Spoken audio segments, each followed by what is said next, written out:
Hi, my name is Keri. I am the Executive Director of New Shelves Books, and I am here with Griff for Free Advice Friday. And we also have a special guest, Dr. Kasie Whitener, who we are so excited to have here. Now, Kasie, you are an award-winning fiction author, but you also, what don't you do? Because you also have a radio show called Right On South Carolina, or SC. Yep.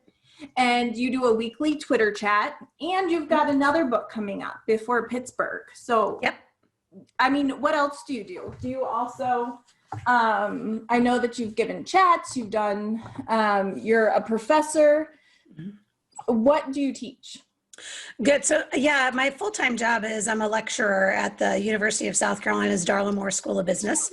I teach entrepreneurship and strategic management. And entrepreneurship dovetails nicely with my writing career because I really do think that a lot of authors underestimate the amount of business acumen they need to have once they get into the game.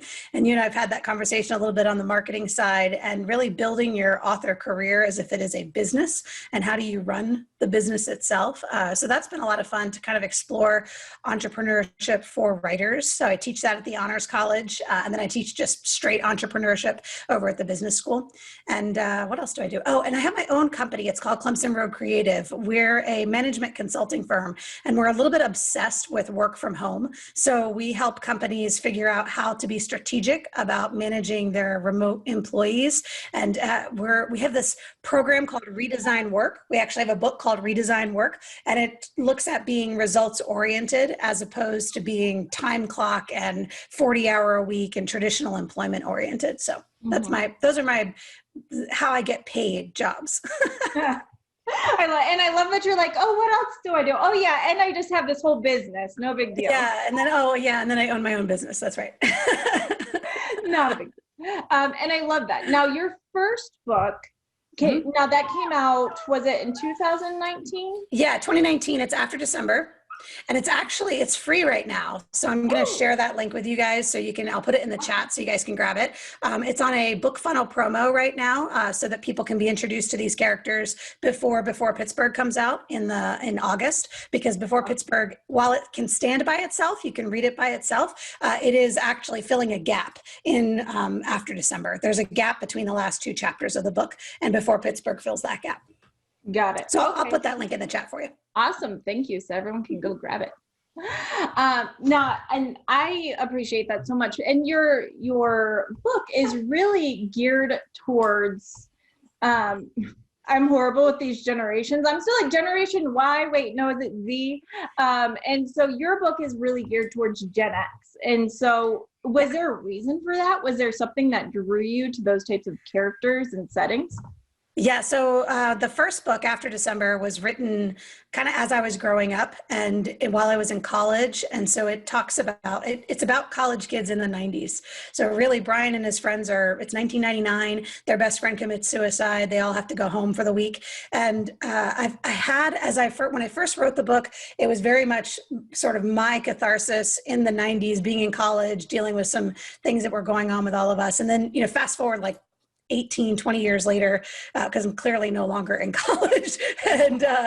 And I kind of brought it out and dusted it off. And I was like, maybe there's something to this, and revisited it. And so now it's got this, I think it still has a sense of nostalgia for the 90s. There's still a sense of what it was like to be completely disconnected. Because now with social media and things like that, you never really fully disconnect from your friends. But in 1999, Brian was able to get on a plane and go to San Francisco and not speak to anybody in his hometown for weeks, months at a time. And then when he does come back, he feels a sense of sort of loss, like what does home really mean to him? And so that's really what that first book is all about. And as I was querying it the first time around, I had some pushback from agents that wanted it to be a modern story. I get they're in their 20s. Couldn't it just be set like modern? I was like, it really can't. The disconnection is the big thing. That's what really matters. And we just don't have that same sense anymore. And so Before Pittsburgh is similar because, of course, it's the same group of friends. It takes place in the same era. But Before Pittsburgh has as its climax September 11th. And you see what happens to Generation X when September 11th occurs. Here we all are in our 20s, kind of messing around, not taking anything very seriously. And then life accelerates after 2001, after September 11th. So yeah, that's why it had to be Gen X. I think partly because I'm Gen X, but also I think we don't have a lot of stories about that era. We don't talk about that era very much. I mean, we do in our friend group, we do, but I don't think the media really does. I don't think like the generations around us don't really talk about us very much. It is kind of, I mean, you hear about, the 80s and there's 80s music and there's, like movies and things. But when you get into that kind of the 90s and especially the late 90s, it's like this lost time where we really don't talk about it. I mean, I'm just sitting here thinking, I'm like, it's true. And sometimes people will talk about like September 11th. And I think everyone here probably remembers exactly where they were when that happened. Yeah. I was also a college student at the time, and I remember being at work, and I think it's one of those things that we remember that, but not so much before. I mean, it's really, it's not really talked about, and it was totally disconnected. I remember my first cell phone. My mom and I shared a cell phone. It was, if I was driving, I got to take my mom's cell phone. And so people never knew if they were going to get me or my mom. Right. And that was a later. And that's when it was, like the old phones that were slightly indestructible, but also like none of this, like slip it in your pocket stuff. Yeah, it was like a soup can that you had to carry around with you. It was like super heavy and stuff. I remember that. Absolutely. Yeah. I think, because you bring up something interesting. The hardest Trivial Pursuit edition ever is Trivial Pursuit from the 90s. Really? Every time, and my husband, we own it. And every time we try to play this game, I'm like, where were we in the 90s? Like, how do we not know any of this? Like, how is it possible? But I think, we were in college. We were probably doing a lot of drinking and paying attention to ourselves and not anybody else, really. Well, and if you weren't watching the news or listening to the radio, and I distinctly remember calling the radio stations to request a song so that we could record it on our tape cassette. Yes. I was trying to explain. My daughter was like, "Mom, do you have CDs?" And I'm like, "I bet I have a tape cassette somewhere." Ask Grandpa about his 8-track. That's right. We definitely have those as well. And my daughter, so my husband was in a rock band in 2000-ish timeframe when we were living in Charlotte, and their band recorded a couple of CDs. And like the first time my daughter ever listened to it had to be in the car because the only CD player we still have is in my car. And so she puts it in the car and she's like, "This is Dad playing drums?" Like she's like blown away. Like, yeah, once upon a time your parents were cool. Briefly. Just a little bit. And then I will say, so then you say that my daughter saw a picture of my husband and he goes, "Dad looked like a nerd. He had a bowl cut." And I was like, "No, it was a long hair." And at the time it was everything. It was. But she was just like, "Dad's a nerd." So my husband took a great amount of offense to that. He was like, "I'm not a nerd." Fantastic. I just love it. Yeah. I'm definitely a nostalgic person that way. I definitely have a sense that when we know where we're from, then we can figure out where we're going. And I've had like maybe a little bit of a love affair with history, but didn't major in history, where I think if we are mindful of these mistakes that have been made before, maybe we won't make them again. And so I'm a huge fan of historical fiction and a huge fan of, but that was the other thing. So these books take place in the 90s. It's not really long enough ago to be considered historical, right? Like, at least that's what I was told. And so we don't really place these books in historical fiction, but they are. I mean, they take place in 1999. So right. Well, in historical fiction, like the rule of thumb is 50 years ago. So we're halfway there, Kasie.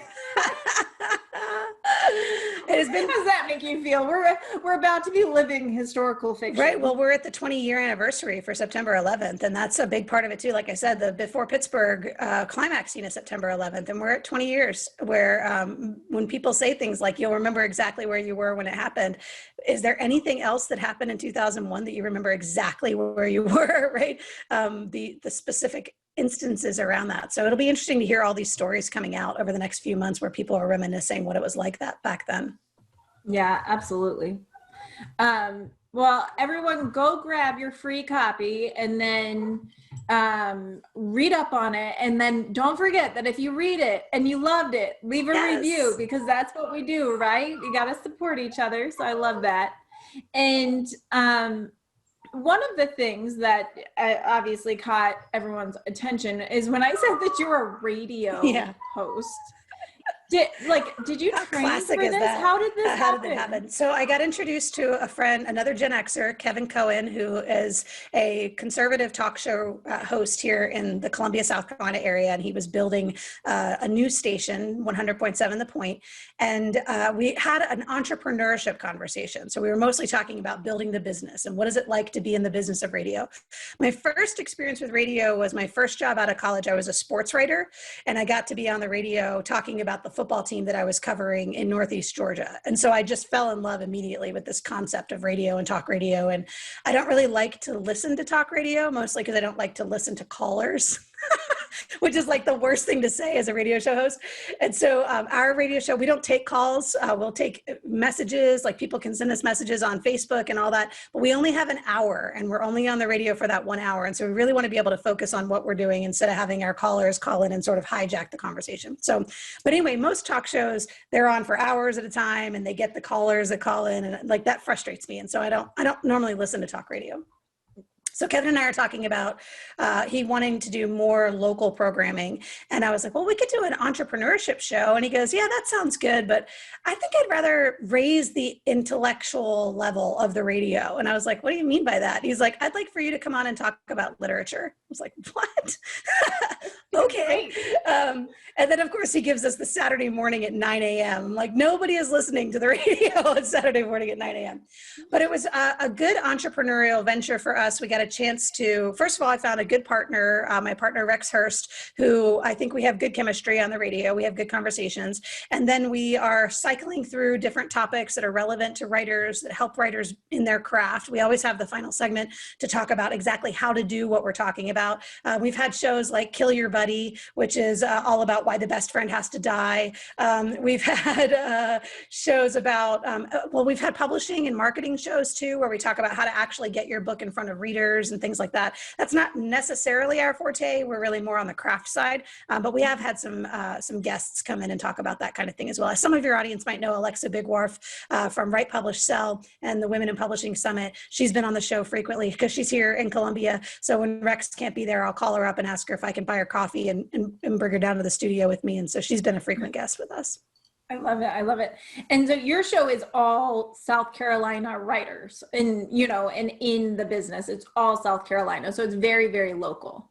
Yeah, we focus on local authors and we're sponsored by the South Carolina Writers Association. So that's part of it, is to elevate the writers that are members of that association. And then the other part of it, of course, is being in Columbia and knowing that that's what Kevin wants us to do, is focus on local. But because it's a craft show, it really is pretty universal in terms of the topics that we're talking about. It's just that the people who come in and out of the show are all local. Yeah. Now I have a question about when you have guests on. What is your biggest pet peeve? Like, I don't want to know what to do. I want to know what not to do when people go on the radio.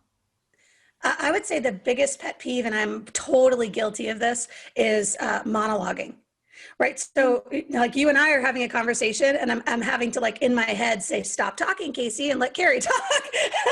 Because especially like if you're used to being somebody that does a lot of the talking, it can be easy to just keep going and going and going. And so I would say a lot of times authors don't know when to stop talking. And so rehearsing yourself into those little like 30-second, 45-second sound bites, and then, you know, pull it back and let the host have the mic back. Right. And breathe. I can't tell you how many times I've heard radio shows, and not only is it a monologue, but I'm like, that person didn't breathe the entire time. Like, I'm impressed and slightly concerned here. I'm putting this in the chat. It's the internet place to get to the radio station, the radio show. So yeah, although it's local in Columbia on FM, you can listen to it online. MakeThePointRadio.com is the website. You can listen live on Saturday mornings. But then we also, our website is actually writeonsc.blog, and we have taken those recordings and we've turned them into podcasts. And so a lot of our previous episodes are up there as podcasts. They're about a month and a half behind, just because my daughter is the one, she's going to be 13. She's the one that takes the audio file and cuts the commercials out. And she just does it whenever she feels like it. You know, you can't get good help these days. Especially not when they live with you. That's the worst. I'm like, I'm paying you to do this. Will you please do it? And she's like, sure. But she'll wait until like 5 or 6 pile up, and then she'll like binge them, and she'll get them all done at once. And she'll be like, where's my $50? I'm like, ah. So anyway, so they're about a month behind, but on the blog, you can grab those podcasts as well. Awesome. Thank you for that. And that's right on sc.blog. So anyone listening can grab that. And makethepointradio.com, Saturdays at 9 a.m. Mm-hmm. That's the live broadcast. And then, like I said, on right on sc.blog, you can get the recorded episodes. Perfect. And how do people pitch you? I'm sure I hear all the time from podcasters who say, I get pitched all the time. Do people pitch you for radio spots? Like, do they write into you? And is there anything that either grabs your attention or immediately makes you go, yeah, no, thanks?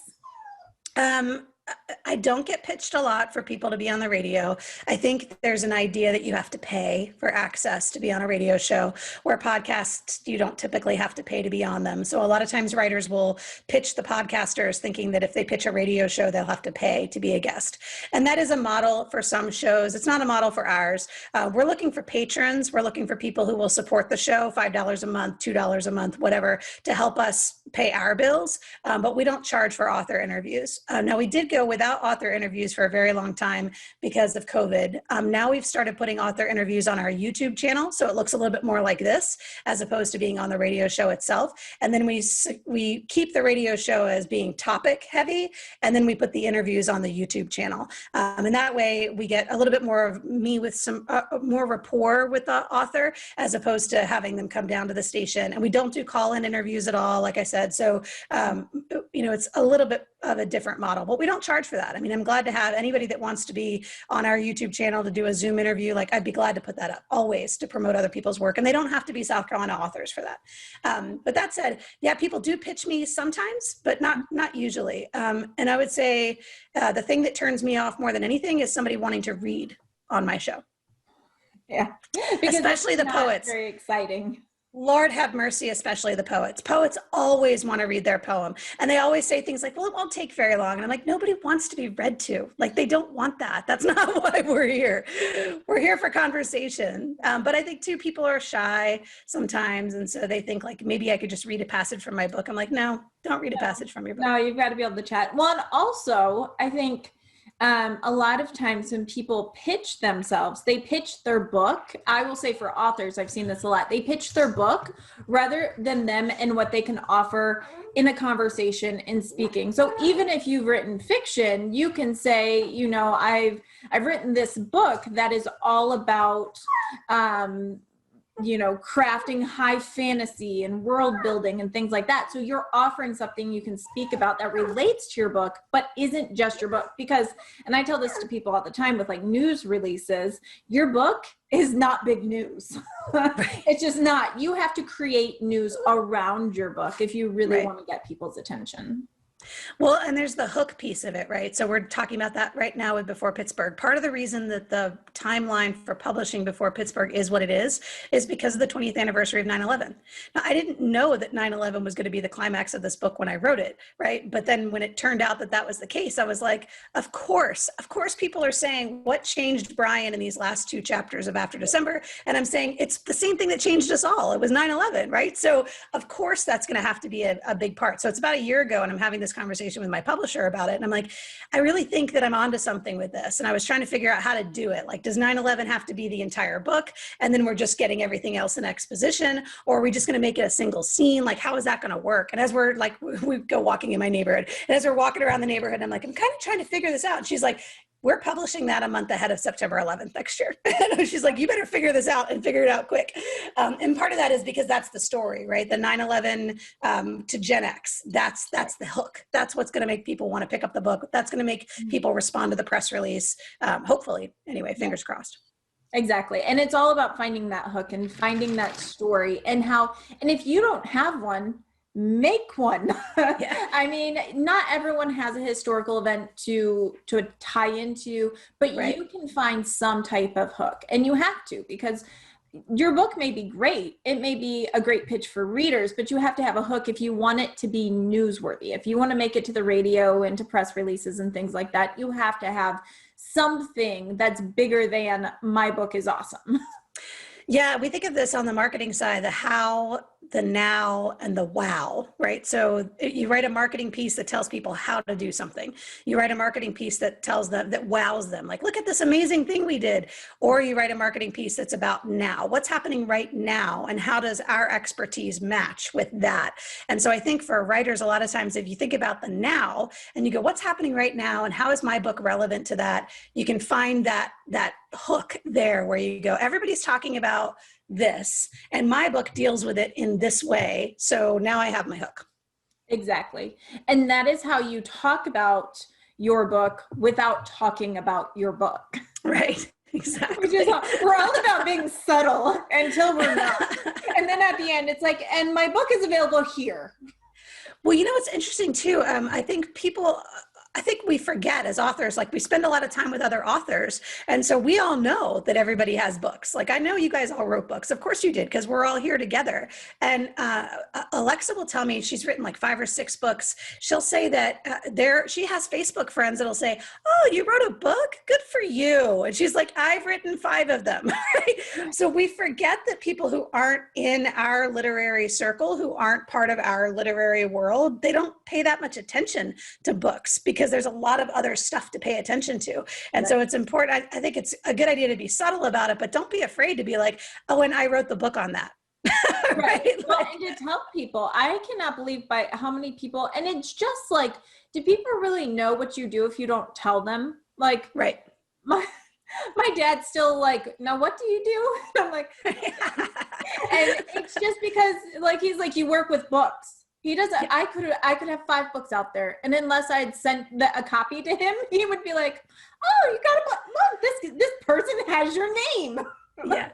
No, that's me. That's my name. That's not, they don't have my name. That's actually me. Right. I am that awesome. And I think anyone who's actually published a book, who's put out the book, like you're awesome. You have bragging rights and it's okay to brag a little bit. Yeah, I agree. Barbara wanted to know if I interview children's authors, and I'll say I have not yet, but I'm willing to. I don't see why not. Sure. Now, so you said you do author interviews for your blog site, for the writeonsc.blog. And that does not have to be South Carolina authors. Right. So we do author interviews for the YouTube channel. So we'll do a video. I use a podcasting software called StreamYard. We'll either do it live if the author wants to do it live, or we'll record it first and then we'll post it afterwards. And it does not have to be a South Carolina author. Somebody does not have to pay to be able to have that. I'm more than willing to simply conduct an interview with somebody so that they have additional content to share about their book and share my audience with them. I'm more than willing to do that. At this point, we don't have such a demand that I have to like narrow it down. Like at this point, it's like 2 or 3 people, a month that are like, hey, could I get an interview? I'm like, sure, why not? It takes about a half hour. But I could see where like at some point I'll be like, oh, okay, now we got to figure out how to scale it down a little bit. But I mean, that would be a great problem to have, that we had so many requests for interviews that we needed to, but so far not the case. So bring it on. Anybody that wants to come. Now you just told a bunch of us. So I get first dibs. No. And so is there a contact button right on the website where people can contact you to pitch that and get connected? Or is there an email address they should reach out to? No, that's a great idea. That's exactly what I should do that. I should put that out there on the website. So we've been mostly facilitating these conversations through Facebook. So we do have a Facebook page. It's right on SC. And most of the time people will just send us a Facebook message and say, hey, I'm an author. This is my book. And then I'll come back with, okay, do you want us to mention it on the show? Do you want us to put it in our show notes? Would you like to have an author interview? Like, what exactly are you looking for? So it's usually people that come to us through our Facebook page. But yeah, it'd probably be good if I put like a form or something on the website. Yeah, because then you can ask people for their book title and their ISBN and you can vet them. Yeah. That's what I know. Let me see your book and then we'll talk. Right. Well, and then I feel bad because like oftentimes I just interviewed a gal named Signe Pike, whose book, she's writing a trilogy. And I really looked at, it's a historical fiction based on the life of Merlin, right? So from like the King Arthur legends. And so I assume there's magic in this, right? Like I make the assumption that this is like historical fantasy. And I make that comment to her in the interview and she's like, well, not really. And I'm like, oh, scheisse. Like, am I going to have to read all these books before I interview these people? Because that's the other thing. I am a romance novel junkie. I read a lot of romance novels, and that's my preference. And so I don't want to get into a condition where I'm spending a lot of time. I'm not a book critic. I'm not a book reviewer. And so if somebody wants to have access to my audience, I'm willing to share that with them, but I'm probably not the right person to say, will you read my book and tell people how wonderful it is? Because I read romance novels. Right. Well, and also I think that this is why your marketing copy is so important, because if your marketing copy doesn't tell me everything I need to at least generally talk about and represent your book well, then your marketing copy is not doing its job. So get back there and get to work. If I read your marketing copy and I'm like, this is the best children's book ever, and you're like, oh no, it's adult nonfiction, then we've got problems, right? Yeah, I think, and we kind of tease about the genres and helping people understand what's so important about them. It really is about setting expectations, right? My book has romance in it. It's very much about Brian wanting to be reaccepted by his ex-girlfriend, but this is not a romance novel, right? Like I did not write it doesn't fit into the genre. It doesn't fit into the expectations of a romance novel. That's not what this is. My co-host Rex he teases me every single episode. He's like, yeah, you totally write romance novels. I'm like, I don't. I'm not good at that, but I like to read them. And so I would say it's really important to understand what are the expectations of the genre. And then when you're pitching your book, you're able to say like, I'm setting the right expectations. So was it Barbara that asked me about the children's author? If you're writing children's books, I want to know the age range. Is this, a kid that can read it to themselves, or is this something the parent has to read to the kid, right? Skippy John Jones comes to mind, where like we had so much fun with the Skippy John Jones books, but my daughter never wanted to read them herself. She wanted me to read it because she wanted me to do all the voices and all that stuff like that. So is it that kind of book? That would be some of the questions I would have about that. Right. So if you're going to pitch, Kasie, for a author interview, I did put the Facebook link right in our chat. It's just facebook.com/writeonsc. I expect all of you on Free Advice Friday to send your title, your ISBN, a link to your book, and a really good hook. And I'm going to check up with Kasie and be like, all right, who had good ones and who didn't? You gave them homework? You legit gave your audience homework. I love everything about that. I'm going to start giving my audience homework too. I mean, if you're not a little bit mean, everyone's like, you look like you should be nice, but I'm not. So it's fine. I don't think I've ever been accused of looking like I should be nice, Keri. So good for you.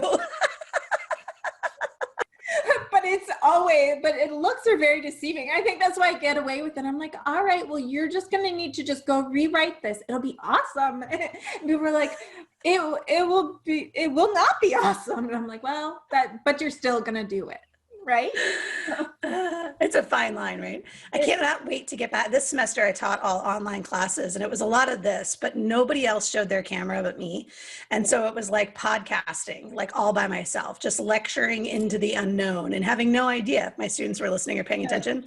And so every now and then I would say something ridiculous and I would just wait, and somebody would go, Dr. Whitener? And I'm like, oh, so you are listening. Okay, good. That was just a check, just to make sure you're still there and you haven't totally tuned me out. Oh my gosh, I love it. Yeah. Now, and all of those author interviews, yes, Caroline, they are pre-recorded. So they could be live as it's recorded, but it's pre-recorded. It's not on Saturday morning. Yeah, no, they're not Saturday mornings. They would be whenever it's convenient for the author and for me. I mean, over the summer, I'm pretty open because I'm not teaching, but my schedule gets a lot tighter in the fall. So it just ends up being us picking a time. And because we're doing it all virtually, it doesn't take very long, 30 minutes or so. Kasie really loves meeting people at like midnight. So you don't want me after happy hour. I assure you of that. There's no social media. There's nothing after happy hour. More of us need to learn that. I'm like happy hour and then I lose my phone, and that has served me really well. Yes. We have Friday afternoons on the driveway with my neighbors, and we do this. I think this is germane to the conversation. There's a lot of digital courage in the world. Yes. And there's a lot of sort of digital, I think, relationship building. And I'm putting that like in these weird air quotes because I don't think we really have digital relationships. Right. And so I encourage people that are nearby to come and hang out with us face to face. And so I'll tell people where I'm going to be, and I'm on my driveway every Friday. And part of the reason I do that is because I don't want to have a conversation about our neighbors or politics or anything like that on Facebook. I want it to be in the driveway. So you can always come to me face to face and we can have a conversation. And I would much rather do that than be anywhere near the internet. So I have a speaker and I plug my phone into that for music. And then I can't pick up my phone because the phone is being used for music. And so as soon as the beers get cracked open, the phone is put away and there's no social media, there's no digital anything after the beers start coming. That's just smart policy. Yeah. Smart policy. Except for when we're on Free Advice Friday happy hour, but I don't record, so. Now, someone is asking, being on the radio, are you often a radio guest, or is it something that you've never really guested at, but you host? I more frequently host our show every Saturday morning. So I more frequently host. I have been a guest before. My radio career started as a guest because I was a sports writer. And so people would bring me on their show to talk about the team that I was covering. And so I started out as a guest, and I have been a guest host for other people's programs. And I have come on as a guest. I'm also very active in the Libertarian Party here in South Carolina. And so I have been invited to be a guest on other people's shows to talk about various candidates in libertarian politics and things like that. So I've been a guest before. When you are a guest, or do you find that guests that come onto your show, does it increase their book sales? Or do you ever hear the feedback like, oh my gosh, I sold so many books? Oh, we stumped her. Way to go, Patricia. Yes and no. So have I ever heard the feedback, oh my gosh, I sold so many books? No, like nobody has ever come to me and said like, after I was on your show, I sold 1,000 copies. Like that's not true. But have they picked up sales? Yes. And usually it's peripheral. It's like they got more hits on their website that day because they were on the radio, or they picked up, more likes on their Facebook page because they were on the radio or something like that. So it's a little bit of like they just sort of built their audience a little bit, but whether or not you can directly connect building your audience to selling books, that's somebody else's marketing work, not necessarily mine. So I don't suggest people come on the radio with the purpose of selling their book. I'd rather they come on the radio for building their audience, letting people know who they are, talking about what they're interested in, entertaining people more than anything else, and sharing something they know that maybe other people don't know. And then peripherally to that is like, oh, and by the way, I wrote a book about that, and here it is. Well, and that is how you keep people listening. If you go on the radio and just start talking about your book, there's a reason why when there are people on Good Morning America or who are on the radio and they're just talking about their product or their book, they're on for like 2 minutes. And there's a reason why. That's as long as people will listen. Now, if we say, I wrote this book after this life-changing experience of saving a little boy from whatever, well, then people are excited about the story. But if it was just this book, you're going to lose people quickly. So you have to come in with some other interest, some other topic, or something other than your book. And I know I kind of said that before, but it's still true. Well, yeah. And remember that as much as we love our book, this is why the reading thing gets me, right? Because as much as we love our book and as much as we think every page is dripping with brilliance and it's amazing, at least I hope that's how we feel about our books, that other people don't have that same direct connection to it. And so I like to think of it as like when you get into a conversation with people about their vacation, right? How was your vacation? It was so great. Let's look at the pictures. Let's not. I have zero interest in seeing your vacation pictures, right? Unless you went somewhere like, Iceland, and I've never been to Iceland but I mean, you can pretty much find pictures of Iceland all over the internet. So I've probably seen the picture that you're planning to share with me. I have no interest in your vacation photos. I'm glad you had a good time. If there's a funny story you can tell me about your vacation, I'd be glad to hear that. But I'm probably not going to sit down and look at your pictures, your slideshow. Right. Dad. Talking to you, Dad. I love that. A picture or like a picture that's hilarious. I'm totally that person who, it sounds so bad, but I think unfortunate accidents, as long as no one was harmed, they're hilarious. My husband used to have like this series of clips he would send me when I was having a bad day of like people like tripping and falling. Yes. And they just make me so happy. No one's harmed, everyone's okay, but they make me so happy. Right. America's Funniest Home Videos, like that is absolutely our favorite. We watch it every single week, and I cannot get over the way people just hurt themselves. I mean, hey, here, hold my beer. Like all of those videos just crack me up. I can't, I'll go into like asthma attacks laughing so hard at this stuff. It's the best. I knew I liked you. I knew we were going to. Oh my goodness, so good. And so your radio program, it broadcasts in South Carolina, but people can listen to it online. So yes, it's local, but it is available everywhere. Yeah, we actually have a lot of online listeners because of the Tuesday tweet chat. So you mentioned that one too. It's on Tuesdays at 6 p.m. and 9 p.m. We host a tweet chat. The hashtag is WSChat. I'll put that in the chat box as well. If you're on Twitter and you happen to be around on Tuesdays around 6 o'clock, it's for a full hour. We ask 6 questions.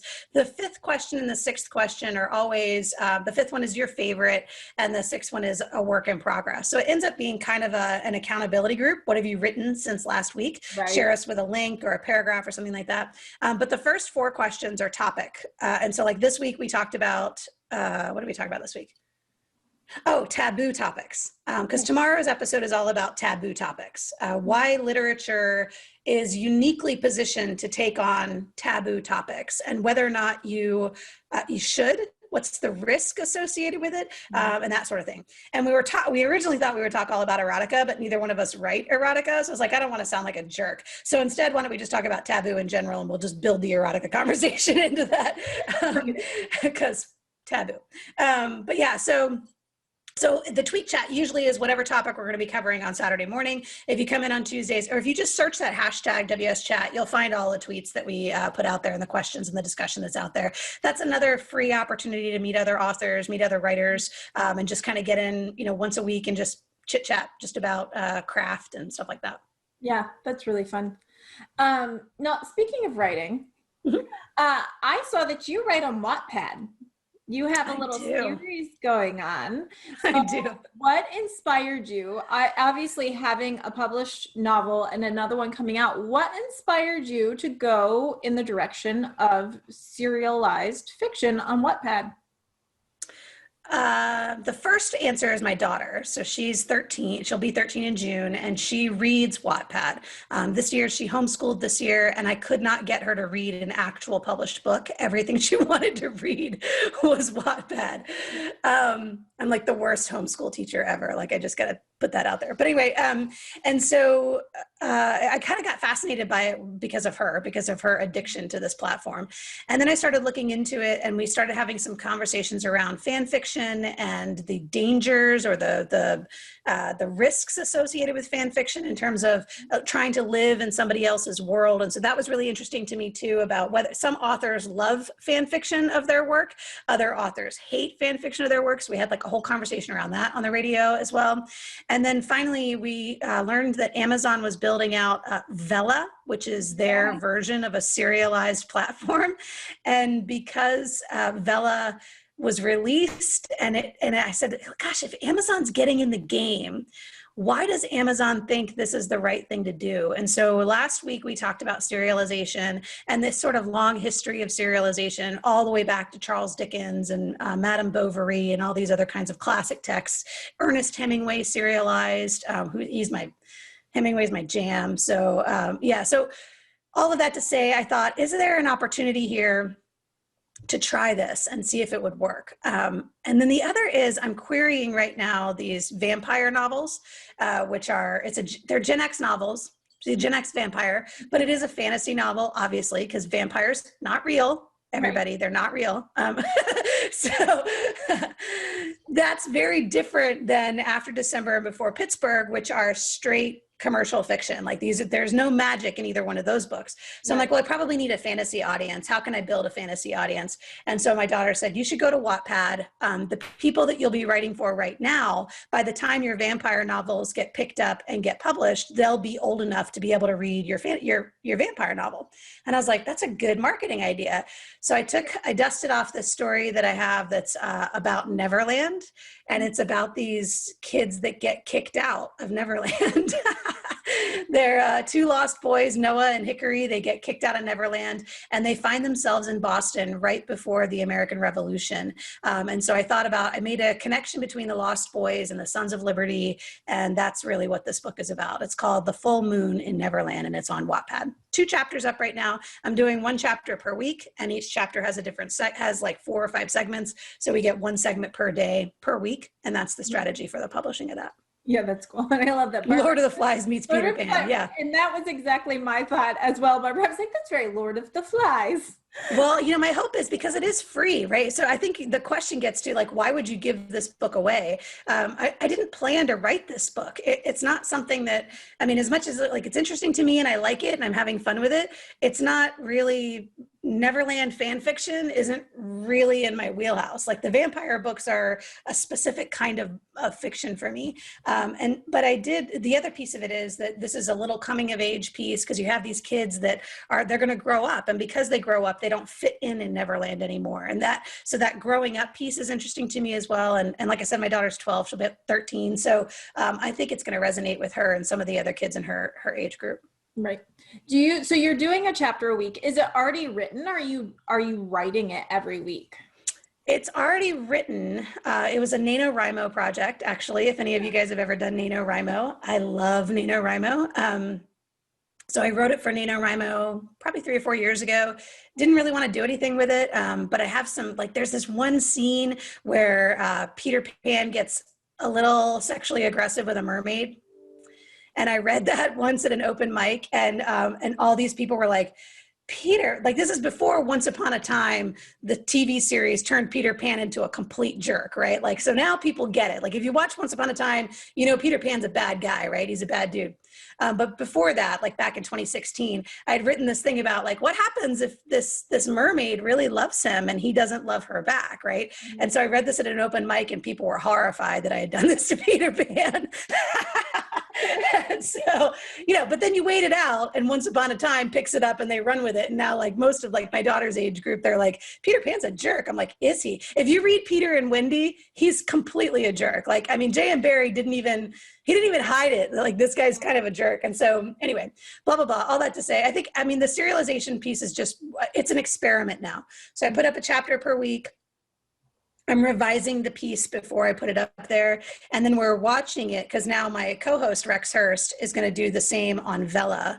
And he's got a piece that he calls it Blood Junkie. It's a vampire thing. And he's putting that on Vella. And we're going to spend the summer serializing. And then at the end of the summer, be able to say like, these were the results that we got. I'm going to stay tuned for that because I think that's awesome because I've wondered, obviously Vella you'll get paid for it, but it's a very small amount, whereas Wattpad's free, but because it's free, you'll also draw a larger crowd, I think. No matter what, free things will always get a larger crowd than that, but it'll be very interesting to see how that converts over and what picks up more steam. So yeah, like I said, it's for us as adults, it's which of these works best and does it work for what you want to do? Always, I think we ask the question, what are you trying to accomplish with this book? And so in this case, for the full moon in Neverland, you could tell I named it like a week ago, the full moon in Neverland, for this particular book, all I'm trying to do is figure out, does Wattpad work? Right. Does it work to build an audience? And can I then turn that audience toward my vampire novels when they eventually get picked up? Of course, because everyone hears of like the 3 people who started on Wattpad and then suddenly have, these huge series and movies. A really well-known one is the After series, which is a a kind of romance novel that's very angsty that started on Wattpad, got picked up, was then published, and now is made into movies. But what people may not realize is that that doesn't happen to like everybody. That's like one person out of millions. Yeah. And some of these, like some of the books that I was reading on Wattpad, because they're so deeply fan fiction, they don't make a lot of sense to me because I don't follow the series that they're based on. And so there's all these sort of like inside pieces and I'm like, I don't understand why that's a thing. And so I think that's a piece of it too, is like, if you're going to put something, and I think maybe it's that because it's free, people kind of give away the fan fiction, knowing that they're never actually going to publish that through a traditional publisher. And I'm giving away something that's not fan fiction. It is legitimately everything out of my own brain. Right. So that was a pretty big risk. Like, why would you do that? But that was the other thing was, if this book ever did see the light of day for a real publisher, it'll be 5 or 6 years from now, right? So who's really going to still be on Wattpad paying attention to that 5 years from now? Well, right? Who knows if Wattpad will even be around? And one of the big differences for Wattpad is not exclusive because it's free. It's your work. You can put up what you want. You can take down what you want and all of that. Whereas Vella, it has to be less than 5,000 words. It has to be exclusive. It can't even be on Kindle Unlimited, and it has to be new content. It can never have been published. So Vella does pay you, but it's also got more restrictions on what you can and cannot do. So you can later maybe take it off of Vella and publish it, but to start with, it has to be brand new. It can't be anything old. Yeah, and I think some people are a little afraid of plagiarism, copyright violation, like putting stuff out there that then means they're not going to be able to publish anything anywhere else. We know that 50 Shades of Grey started out on a fan fiction site like that, right? And Margaret Atwood actually published something on Wattpad not too long ago. And so she had a piece that she felt like didn't necessarily need to be in the commercial realm, bringing in the dollars. Margaret Atwood, right? Like, that's the other thing where I was just like, if it's good enough for Margaret Atwood, it's good enough for me. Like, I'm going to put this piece up on Wattpad and see what happens. I love that. So true. Well, and I think like you said, if it's strategic, and that's what it is, because that's the thing for anything, is not everything will work for everybody, but if you're strategic and with what you're trying. Now, I will say that I think both Wattpad and Vella tend to be for younger audiences. This is not your 50 and 60-year-olds hanging out reading serialized fiction. Typically, there are going to be some, but typically you're going to see people between the ages of, let's say, 12 and 30 who are really, and that's a big age range.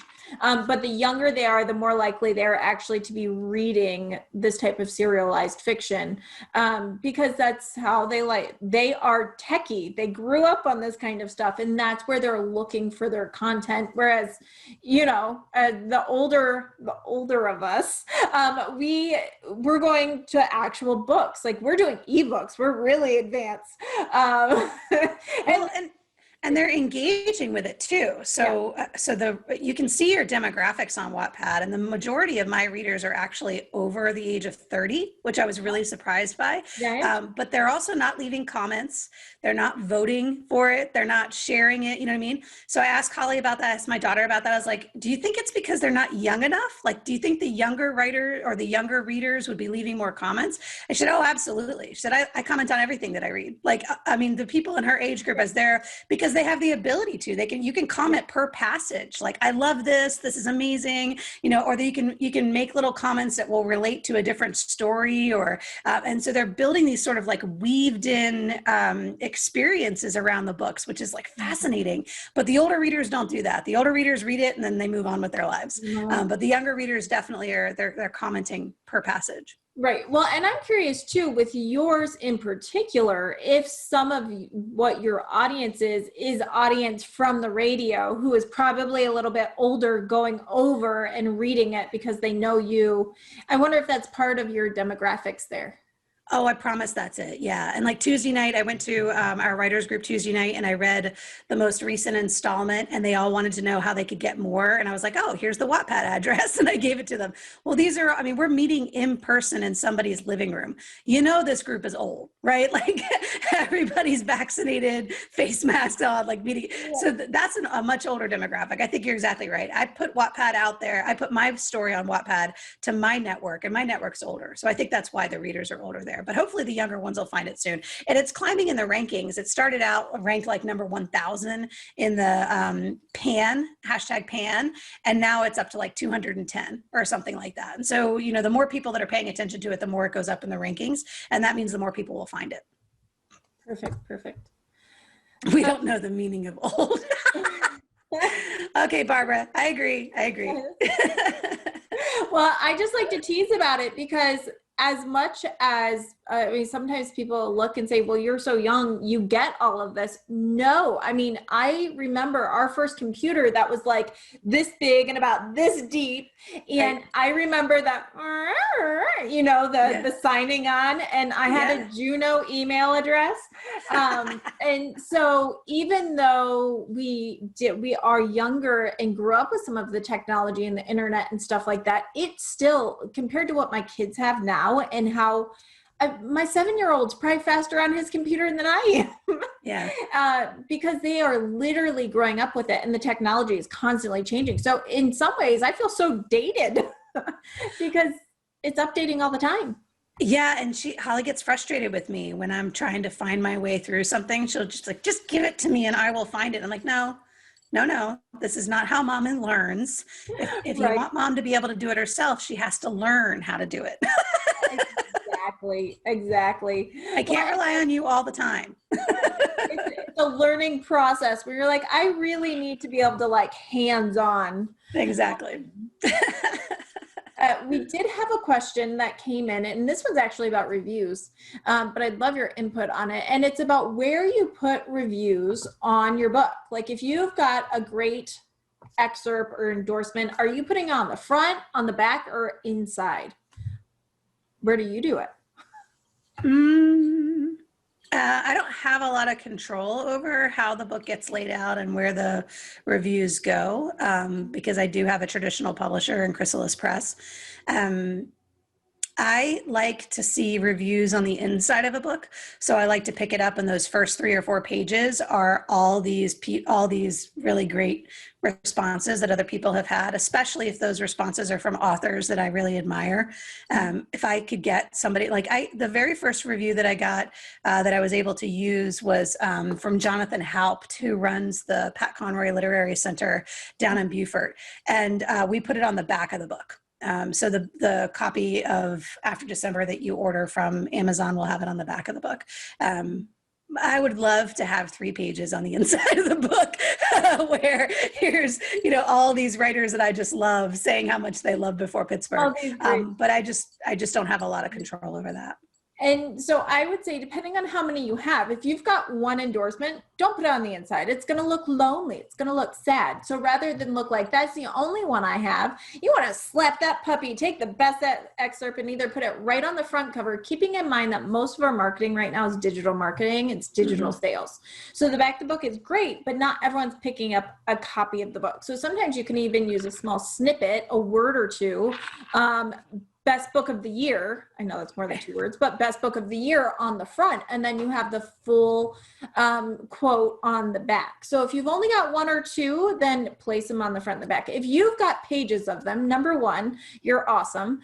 And I would say do a little bit of both. Put a little snippet on the front. If you've got one that makes sense, put a one on the back, and then also have your endorsement sheets on the front, whether that be 1 page or 3 pages, but you need at least a full page. You do not want it to look like you were scrounging. Right. And 1 page is fine. 1 full page of endorsements is fine, but not if you've got to like make them 20 point and you're like, you know, if it looks like you're trying too hard, that's bad. Well, we're looking for endorsements right now for Before Pittsburgh, so I'll put that out there. The advanced reader copies should be ready here in the next week or so. So if anybody's interested in being a part of that or wanting to participate in that, by all means, send me a message. My own Facebook page is Kasie Whitener. So if you find me through my own Facebook page and just say I'd love to be an advanced reader, I'd be glad to do that for you. By all means, let me know. Yeah, that's awesome. And also those reviews, I mean, you can use them all over. You can use them in marketing pieces. Obviously, you can use them in on your Amazon and your Ingram Spark pages. And the author does that. So even if you're traditionally published, the author can go into their Author Central page and put those quotes and reviews up there that give you a little bit of social proof. Especially as you're trying to build up your Amazon reviews and you're like, I don't have any stars yet. You can at least start putting those endorsements up there, and that's something you have control of.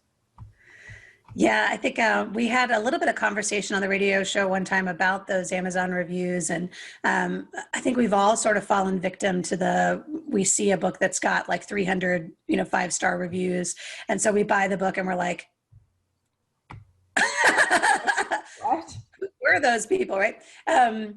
So I think there's a sense sometimes of the algorithm. How does the algorithm work? Does it and always, I think authenticity is what matters more than anything else. And so I've sold my books to my friends. I've given them to my neighbors. Like, if you love the book, please go leave me a review. If you don't love the book, that's fine. Like, it's not going to hurt my feelings. I did get one bad review. I think the headline is like a regrettable purchase or something like that. But the dude's like 65 years old. And like, I'm like, this book's not for you anyway, man. Like, this was not, of course you hated these people. These were your children. Like, you hated them in the 90s and you probably still hate them. You were that guy out on your front lawn yelling. Right. You're the hey you kids guy. I always say, whenever authors come to me, I got a 1-star review. I can't believe, I say, congratulations, you're now officially an author. Right. Like, you made it. Because if you don't have someone hating, and also not just hating your work, but hating it enough that they feel passionate enough to go leave a review about it, you stirred up some kind of emotion. And if everyone likes it, you didn't do a great job. Like, yeah, it should be universally kind of appealing. You want those good things, but it makes it also look more authentic. Like, I'm telling you, you see a book with all 300 5-star reviews, I think paying someone to go leave me a bad review. Like, can you just, I mean, it looks like I got a lot of friends, and so I think that it's not only okay, it's good when people kind of, because you know what? People are going to go to that 1-star review and they're going to be like, oh, well, this guy's like not my demographic. We're not looking for the same thing. So I'll probably love this book. And then you're kind of, and I think that's totally okay. My favorite reviews are the ones where they say wonderful things about the book, but then it's only 3 stars or 4 stars. And you're like, so there was something that held you back and you don't want to tell me what held you back, so you're saying nice things, but it's not your favorite book. I want to write people's favorite book. Like, I want to write the book that they don't want to put it down. I want to write the book that people go, oh my God, you have to read this. They share it with all of their friends, right? Like, I think that's what every author wants. But that's just not the case for everybody. I mean, it can't be everybody's favorite book. So if you find one person or 2 people that they're like, I loved everything about this book, then you go, okay, well, I've got my tribe. I've got my few people that they feel me. They love Brian, like I love Brian. Right. Now we are coming up right at 11 o'clock, but we actually, before we ever even had you on the show, we had people requesting how to get in touch with you to have you speak with their group. So I know that you're open to that, but tell us if people are looking for guests and things, what kind of things do you talk about? On the spot, 30 seconds or less. What do you have to offer here, Kasie? Yeah, look, so my favorite thing to talk about is Generation X. I'm a huge, just all the 80s movies, how did the Challenger explosion affect us? Like, those kinds of things. I love to take that historical context and talk about people in my age group, my demographic. So I'm 44. And that, I would say that would be the first one. I definitely have a little chip on my shoulder toward boomers, which I think a lot of us do. And so that's kind of fun too. I don't ever say anything terrible about anybody. I'm I'm not going to come on and trash other generations. But I do like to talk about Gen X and what we have to offer. I would say the other thing would be craft stuff. I really like to talk about dialogue and how dialogue can be very compelling. I like to talk about Ernest Hemingway and minimalism. I'm very much a minimalist author. I don't do a whole lot of descriptions. So I like to talk about that. I guess that's probably it. The publishing process was a sort of, I think it's different for everybody. And for me, it was kind of a serendipity. I happened to meet a gal who's a publisher and we became good friends. And then she goes, why don't you let me publish your book? And I was like, what? So that's not how it normally happens for people. So I'm interested in talking about the business of that as well. So yeah, we could talk about marketing. We could talk about pretty much anything. Cool. And so, and you, we know you're a professor. So as a professor, what do you teach? I am a lecturer. It's an important distinction. Okay. There's academic hierarchies that they get very upset if you use the word professor when you're not one. I'm a lecturer. I teach at the University of South Carolina, teach entrepreneurship. And I have taught, because somebody did ask if I've taught literature, and I did. I used to teach English classes because I have a master's in English. I used to teach English classes, and now I'm in the business school, and I teach entrepreneurship for writers. So it is about my honors college kids come in, and they think I might want to be a writer. What does that career look like? And we talk about freelancing. We talk about journalism. We talk about getting into marketing and being a marketing writer for a big corporation. We talk about self-publishing. We talk about podcasts. Like that class is really focused on if you want a writing career, what does it look like to be a professional writer is what that class is focused on. Yeah, which is awesome because that's all like cool topics for any of you writing associations and things like that. The actual business of being a writer is huge. Yeah. And Christine would like to know what's the difference between a professor and a lecturer so that we don't make this mistake again. So I think all students consider all of their college teachers to be professors, but actually in the hierarchy of it, you come in as an adjunct instructor, and then you become a lecturer, which is like you're there all the time, full time, right? Is your lecturer, and then you get associate professor, and then you get actual professor, and then you get tenured track professor, which is like you're going to be there forever. You're a tenured professor. So that's professor with a capital P. I've always used it with a lowercase p, like it wasn't that big a deal. I'm a professor of entrepreneurship, but I have absolutely been called out on it. And man, you do not want to make academics mad. Well, they could be vindictive. I always just say I teach. I teach at the University of South Carolina. I'm not hung up on titles. I don't care. My best friend Jody and I run Clemson Road Creative. I own the company. She's the highest paid employee at the company.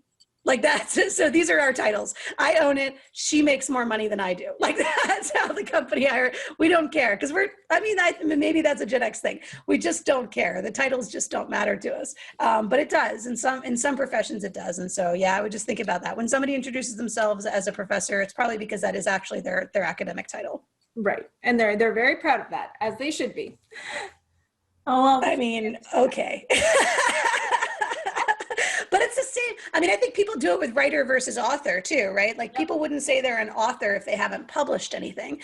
They'll say they're a writer. I don't necessarily make that distinction. I think if you published on Wattpad, you're an author. You're a Wattpad author, right? That doesn't mean that a publisher came through and told you, but there are authors out there that get they feel like it's a rite of passage. Like you have not upped it yet. And I think it is funny how people get hung up on titles and things like that and what you have and haven't done. And for me, hey, it's all community. We're all doing it together. So be proud of whatever you're doing. Write a good story. That's all I want. Just write a good story.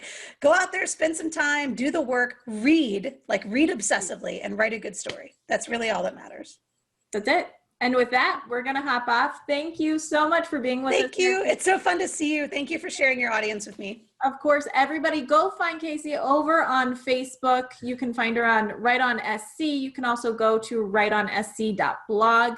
And that's a good way to connect. If you are an author and you want to chat with Kasie and see about getting an author interview, go pitch her. And we will see you next week. So thanks so much for being here. Bye, everybody.